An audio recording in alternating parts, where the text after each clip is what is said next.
তো আজকের ভিডিওটা খুবই ইম্পর্টেন্ট হতে চলেছে। আমি এর আগে একটা ভিডিও বানিয়েছিলাম, তো সেটা টেকনিক্যাল প্রবলেমের কারণে সেটা সাউন্ড ঠিকমতো আসেনি, ঠিক আছে, সাউন্ডটা মিউট ছিল। তো আমি আবার ঘুরে তোমাদের জন্য ভিডিওটা করছি, তো তোমরা সবাই ভালো করে দেখো। দেখো, এই নোটিশটা অলরেডি প্রকাশিত হয়ে গেছে। এই নোটিশটার ডেট হলো, যেটা প্রকাশের ডেট সেটা তোমরা দেখা পাচ্ছ যে 30 জুলাই 2026। আজকে হলো তোমাদের আগস্টের 1 তারিখ। তো নোটিশটা প্রকাশিত হয়ে গেছে। প্রথমে বলে রাখি, এই নোটিশটা একদম অরিজিনাল ফেক। এটা কোথা থেকে প্রকাশিত হয়েছে? পুলিশ ডাইরেক্টরেট থেকে প্রকাশিত হয়েছে, ভবানী ভবন থেকে প্রকাশিত হয়েছে।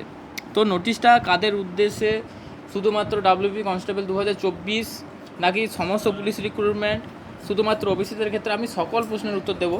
এবং এটার সাথে তোমাদের অনেক কিছু জড়িত রয়েছে। তোমাদের রেজাল্ট, তোমাদের কীরকম কী হতে চলেছে, তো ভালো করে তোমরা দেখো। প্রথমে দেখো কোথায় কোথায় পাঠানো হয়েছে, এটা একদম অ্যাড্রেসগুলো দেখে নেবে। এটা পুলিশ রিক্রুটমেন্ট বোর্ডের একদম কার্যকর হবে। আচ্ছা, তো সাবজেক্টটা দেখো, verification of caste certificate and OBC reservation of the candidates applied for the employment under exempted category. আচ্ছা, ভেরিফিকেশন অফ কাস্ট সার্টিফিকেট অর্থাৎ কাস্ট সার্টিফিকেট বলতে এখানে বুঝিয়েছে শুধুমাত্র ওবিসি নয়, এসসি, এসটি, ওবিসি অল সকল কাস্ট সার্টিফিকেটের ভেরিফিকেশন হবে। এবং যারা ওবিসি রয়েছে তাদের রিজার্ভেশনের ক্ষেত্রে তাদেরও ভেরিফাই হবে। তাহলে শুধুমাত্র ওবিসি নয়, ওবিসিও এবং এসসি এসটিদেরও ভেরিফিকেশন এবং রিজার্ভেশন সম্পর্ক তথ্য জানানো হবে। কোন রেফারেন্স? এই রেফারেন্সটা দেওয়া আছে 18/5/2026, যেটা আদার ব্যাকওয়ার্ড ক্লাস থেকে একটা নোটিশ প্রকাশিত করেছিল। সেই রেফারেন্স অনুযায়ী এই ডিটেলসগুলো দেওয়া আছে, ঠিক আছে। তো তোমাদেরকে বলি, দেখো, আচ্ছা, in view of the government of West Bengal backward class welfare department letter number এটা দেওয়া আছে, reverification of caste certificate issued since 2011। অর্থাৎ আদার ব্যাকওয়ার্ড ক্লাস থেকে 2011 সালের পর থেকে যত কিছু কাস্ট সার্টিফিকেট হয়েছে সেগুলো রিভেরিফিকেশন করতে হবে এই 18/5/2026 নোটিশ অনুযায়ী, ঠিক আছে। এবং এই স্টেপগুলো তোমাদের নিতে বলেছে। কী কী স্টেপ আমি তোমাদের পড়ে শোনাচ্ছি। Inform all eligible candidates applied for an employment, ঠিক আছে, গ্রাউন্ড অ্যাগেনস্ট রিজার্ভ ভ্যাকেন্সি। আচ্ছা, তাহলে কি বলেছে না, সংরক্ষিত শূন্য পদ যেগুলো আছে, যেগুলো চাকরির জন্য যারা আবেদন করেছে তাদেরকে এই নোটিশটা সম্পর্কে জানাতে হবে যে তাদের ভেরিফিকেশন হবে। এটা ক্যান্ডিডেটদের জানাতে বলেছে। 2 নম্বরে কী বলেছে? Verify whether the candidates possess a valid caste certificate issued by the competent authority. আচ্ছা, মানে যে সকল ক্যান্ডিডেট অ্যাপ্লাই করেছে তাদের অথরিটি দ্বারা একটা বৈধ অর্থাৎ ভ্যালিড সার্টিফিকেট আছে কি না সেটা লক্ষ্য রাখতে হবে। আচ্ছা, 3 নম্বরে কী বলেছে?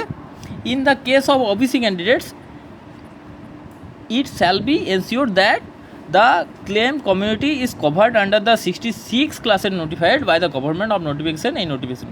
তাহলে এটা খুব ইম্পর্টেন্ট এবং এটা ওবিসি ক্যান্ডিডেটদের জন্য, যে 18/5/2026 যে নোটিশ প্রকাশিত হয়েছে সেটা অনুযায়ী শুধুমাত্র 66, অর্থাৎ যে আমি লিস্টটা তোমাদের জানিয়ে দেবো, সেই 66 জাতিদেরকেই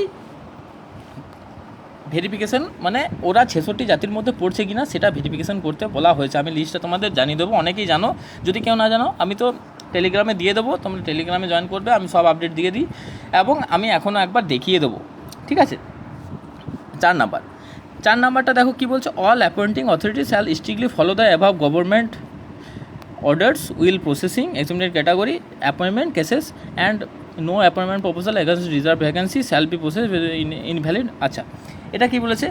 যে এই যে এটা করতে বলেছে এক্সেমটেড ক্যাটাগরির ক্ষেত্রে। এটা কিন্তু দেখো তোমাদের, এটা আমি এখানেও বলে থাকি যে এটা কাদের ক্ষেত্রে, অন্তত এই নোটিশে যেটা বলা হয়েছে এক্সেমটেড ক্যাটাগরির ক্ষেত্রে এই নোটিশটা দেওয়া হয়েছে।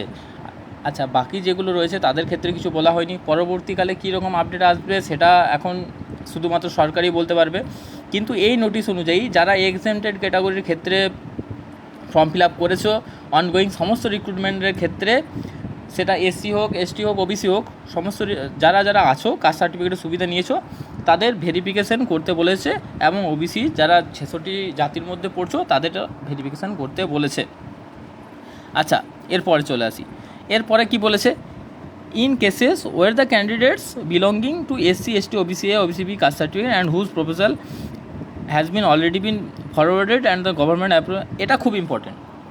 এখানে বলা হয়েছে SC, ST, OBC A, OBC B ongoing ছাড়াও যাদেরকে অ্যাপয়েন্টমেন্টের জন্য অ্যাপ্রুভাল পাঠিয়ে দেওয়া হয়েছে, মানে যাদের একদম শুধুমাত্র জয়েনিং লেটার বা শুধুমাত্র অ্যাপয়েন্টমেন্ট বাকি আছে, তাদের জন্য এই ইনস্ট্রাকশনগুলো ফলো করতে বলেছে 1, 2, 3।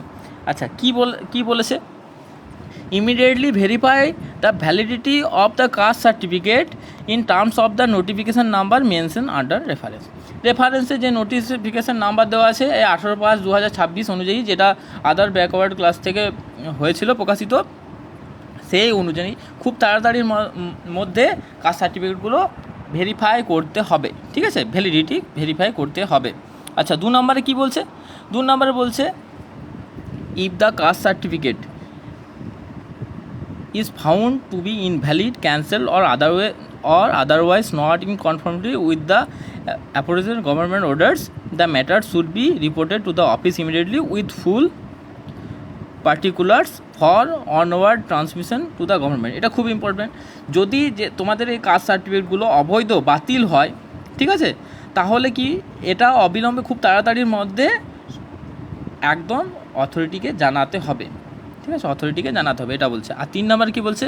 3 নম্বরে বলছে a certificate to effect that caste certificate of the candidates has been duly verified and the found valid. আচ্ছা, এটা কি বলছে?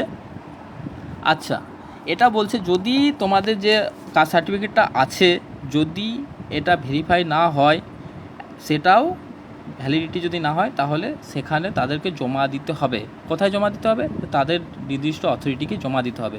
অর্থাৎ 2 এবং 3-এ বলা হয়েছে যদি সেটা ভ্যালিড, সেটাও অথরিটিকে জমা দিতে হবে যে এটা ভ্যালিড, এবং যদি না ভ্যালিড হয় তাহলেও সেটা জমা দিতে হবে। না ভ্যালিড হলে ক্যান্সেল হয়ে যেতে পারে, ঠিক আছে, ওটা আনভ্যালিড হিসেবে বিবেচিত হবে। তো এটা জমা দিতে বলেছে। তো এই হলো এবং এটা দেখো আর্জেন্ট মেসেজ হিসেবে করা হয়েছে এবং এটা 30 তারিখে প্রকাশিত হয়েছে। তো এটা শুধুমাত্র এক্সামটেড ক্যাটাগরির ক্ষেত্রে নোটিশটা দেওয়া হয়েছে। তো এটার মূল বিষয় হলো যেটা, যে এক্সামটেড ক্যাটাগরির ক্ষেত্রে শুধুমাত্র ওয়েস্ট বেঙ্গল পুলিশ রিক্রুটমেন্ট বোর্ডের শুধু WBP কনস্টেবল 2024 নয়, KP, WBP SI এবং আদার অনগোয়িং যত সমস্ত রিক্রুটমেন্ট আছে, সমস্ত রিক্রুটমেন্টের ক্ষেত্রে প্রযোজ্য। এবং শুধুমাত্র ওবিসি নয়, SC, ST, OBC সব রিভেরিফিকেশন হবে এবং এটা ডিপার্টমেন্ট করবে। এবং ওবিসি যারা আছো তাদের 66 জাতির মধ্যে আছে কিনা সেটা দেখতে বলা হয়েছে। এখানে এখনও পর্যন্ত 17%, 7% নিয়ে এই নোটিশে আপাতত কিছু বলা নেই, কিন্তু তোমরা সবাই বুঝতেই পারছো যে নোটিশে কী বলতে চেয়েছে, আমি বুঝিয়ে বললাম। আচ্ছা, আরেকটা জিনিস বলি তোমাদের কোর্টের কেসের রেজাল্ট তো তোমরা দেখছো কি হচ্ছে। কোর্টের যে কেস আবার নতুন হিয়ারিংয়ের ডেট দিয়েছে, সেটা হলো 7ই আগস্ট। তো আমি তোমাদের সকলকে বলবো, তোমরা আপকামিং যেগুলো এক্সাম আছে, এটা যখন রেজাল্ট আউট হবে তোমরা আপকামিং এক্সামগুলোর জন্য পড়ো। আমি ভাবছি তোমাদের জন্য নতুন করে একটা স্টাডি ম্যাটেরিয়াল দেবো, ফ্রি স্টাডি ম্যাটেরিয়াল হবে ইউটিউবে। তো সেগুলো তোমরা ফলো করবে এবং নতুন যে এক্সামগুলো হবে, নতুন ভ্যাকেন্সি আসছে 1 লাখ প্লাস ভ্যাকেন্সি। এখন ইনিশিয়ালি 40 কে আছে, ঠিক আছে। তো এই পুজোর শেষেই বা 2027-এর প্রথম দিকে তোমাদের প্রায় 12,000 প্লাস কনস্টেবলের আবার নতুন নিয়োগের বিজ্ঞপ্তি পাবে তোমরা।